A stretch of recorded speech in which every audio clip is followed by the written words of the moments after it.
What's up, y'all? It's me, it's your boy Asmongold, and today I figured I'd make a short video and talk to you guys a little bit about the Warcraft movie. And I haven't really wanted to make a video about this or talk about it too much just because the movie's not out yet. I mean, the trailer's not even out yet, so anything we can really discern from what we know now is all just assumptions. Anyway, Legendary, who's one of the production companies that's involved in the Warcraft movie, categorized the Warcraft movie, and this is from a source, and so is this really true or not? We're going to assume it is. They categorized it as a problem movie, and I think this is kind of a valid concern with them. And Duncan Jones, who's the director of the Warcraft movie, responded back, and he said basically the same thing that I think anybody would obviously think, is that there have been a lot of computer games and video games that have been ported to movies, haven't really done that well. I think there was a Hitman movie, there's a Blood Rain movie, I think should have been a porno, it would have been way better, and there have been a number of other ones that have just been absolute complete trash. There have also been some good ones, so I thought Doom was okay. I still have Final Fantasy Advent Children.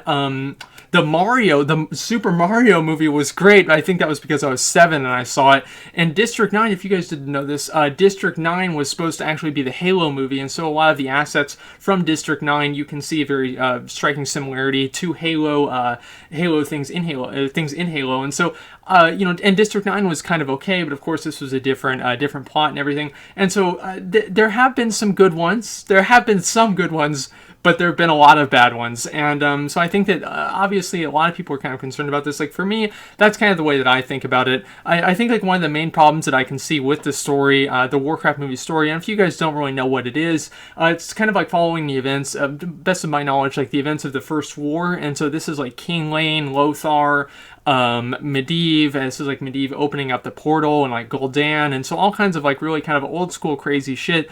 But the only problem that I can really like kind of see with this is that Lothar, King Lane, and I mean like even Gul'dan to an extent are not like really kind of the main flagship characters of the Warcraft franchise. I mean obviously Illidan, the Lich King, and maybe Deathwing, and even to a lesser extent Garrosh would be probably the people that if somebody saw a picture of these guys they would think World of Warcraft. And so especially because whenever the game was in like kind of its like real like major hype stages, like Wrath of the Lich King and Burning Crusade, and even a little bit to Cataclysm, people at least knew who Deathwing was.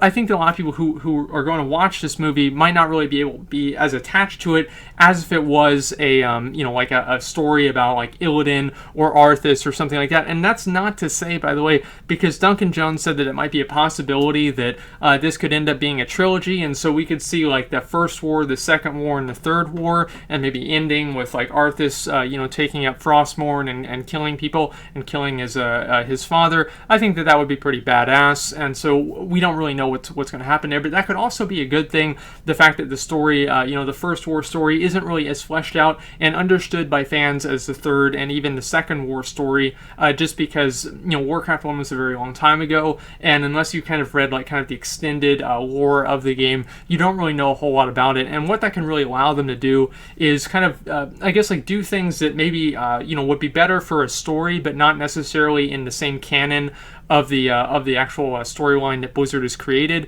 And so there are a lot of times that that's happened, like in Lord of the Rings, for example. Whenever Gandalf, this is like just a small thing, whenever Gandalf leaves and he leaves Frodo the ring and he comes back, I think like 20 years has passed between like whenever he went over to Minas Tirith and he like did research and finding the One Ring and is this One Ring. And so like whenever he comes back and throws the ring in the fire, I think like 20 years had passed at that point, but we don't really ever know that. And so there are a lot of things that are kind of cut out of Lord of the Rings, Tom Bombadil, and a lot of other things as well that kind of just make it to be more coherent for a viewer, even though it might be a little bit more frustrating for somebody who's more aware and knows the Tolkien universe better. And so we can see that maybe happening with the Warcraft movie as well. And I think that another way that you can see that is that the Warcraft, like the logo for the Warcraft movie is very different. It's not like World of Warcraft. It doesn't really have a lot of resemblance to the games. And so we can kind of see that there is a little bit of a breaking away from the actual game and trying to make their own thing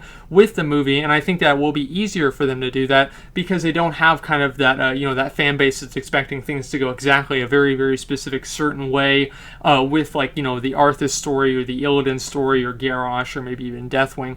And so that's something that I can see would be positive and negative. One thing that I think a lot of people have criticized, and like I think that a lot of you guys have probably seen because like there's like some footage like somebody recorded it at a Comic-Con, and like there's some guy and people have criticized it as being like overly CGI. Some guy said it's just one big computer. Like, I don't know.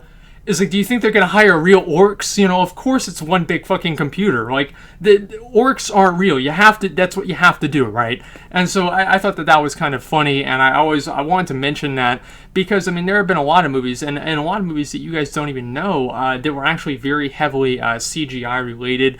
I remember Beowulf was kind of like one of the first movies that had, and this was I think in 2006, that had like one of the biggest transitions from like kind of that there was both like character. Like acting and also the the CGI involved at the same time, and that movie I thought was pretty good. And so there have been a lot of movies since then that have had a lot of CGI built into them that a lot of people don't even really know about. Game of Thrones has that a lot, and so I don't really consider that a bad thing or a good thing. It really kind of just depends. I mean, the cinematics for Warcraft, are fucking amazing. Like the War to Draenor cinematic was awesome, and so they didn't have any real orcs in that one either, and so we can see how that's going to go. And I think that really what this really comes down to, the Warcraft movie, is how well really the actors do and how well everything really comes together. I mean, I think that's really kind of the same with any movie, but I personally, like, I'm probably not going to see it like the first day or something like that. I'm very curious to see how it's going to go. I think Travis Fimmel is in the movie. He plays Rhaegar on the Vikings and the show, and so he's a good actor. There have been a number of other good actors in the movie. I think like one of the guys who's playing, I think, Orgrim Doomhammer, actually plays World of Warcraft and is in like a raiding guild and everything. And so that's always really cool to have people that have a vested interest and like kind of a previous understanding and a attachment to the source material that you really do it. It's the same with who was it? Christopher Lee actually knew Tolkien and unfortunately used to read the books every year, the Lord of the Rings books. And so obviously, that kind of stuff really kind of makes the movies better, and it kind of gives it more depth and enjoyment. And I think not only that the actors are enjoying doing it, but the audience is enjoying seeing I think it would just kind of like create better performance.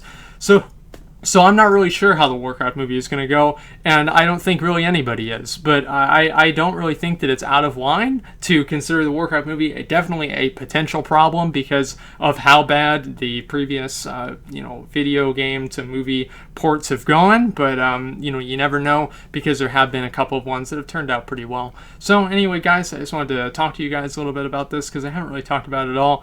We'll see how it goes, and I guess like maybe next time they come out with new information, I'll talk about that too.